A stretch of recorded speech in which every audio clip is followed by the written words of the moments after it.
Le président américain Donald Trump a été victime d'une tentative d'assassinat lors d'un meeting en Pennsylvanie. Est-ce un acte isolé ou un acte commandité? The rally, right? We couldn't see him, but we could hear him. So we walked up, and probably 5 to 7 minutes of Trump speaking. I'm estimating here. I have no idea, but we noticed a guy crawling, bear crawling up the roof of the building beside us, 50 feet away from us. So we're standing there, we're pointing at the guy crawling up the roof. And he had a gun, right? He had a rifle. A rifle. We could clearly see him with a rifle, absolutely. We're pointing at him. The police are down there running around on the ground. We're like, hey man, there's a guy on the roof with a rifle. And the police are like, huh, what? Like they didn't know what was going on. We're like, hey, right here on the roof, we can see him from right here. We see him. He's crawling. And next thing you know, I'm thinking to myself, why is Trump still speaking? Why have they not pulled him off the stage? I'm standing there pointing at him for, 2-3 minutes. Secret Service is looking at us from the top of the barn. I'm pointing at that roof, just standing there like this. And next thing you know, 5 shots ring out. So you're certain that the shots came from that guy on the roof? 100%. 100. Effectivement, les tirets étaient vraiment sur cette toiture-là. Donc les gens l'avaient déjà vu pendant qu'il montait avec son arme à la main.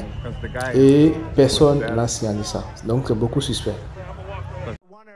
Heureusement, l'ancien président américain est sorti idem, juste avec une petite blessure à l'oreille. Il faut savoir que le président Donald Trump est à la tête des sondages comme le grand favori pour les prochaines élections aux États-Unis. Donald Trump est en plein meeting, quand soudain, plusieurs détonations. L'ancien président tente alors de se protéger derrière son pupitre et la panique gagne le public. Sur l'estrade, les gardes du corps se précipitent autour de l'ancien président. Il est vivant et lève le poing, mais semble touché à l'oreille droite.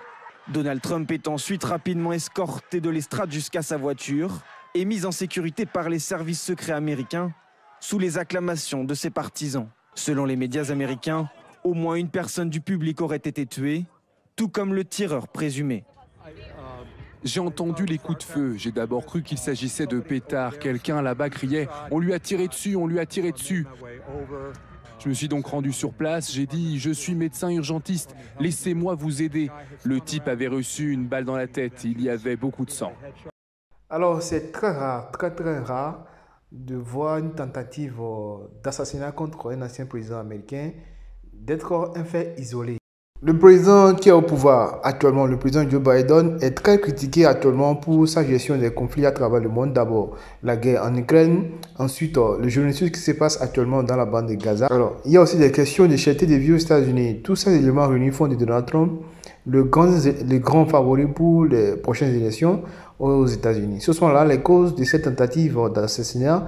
Alors, les enquêtes sont ouvertes et on espère que nous aurons des réponses à ces interrogations très prochainement. Abonnez-vous sur Africatas.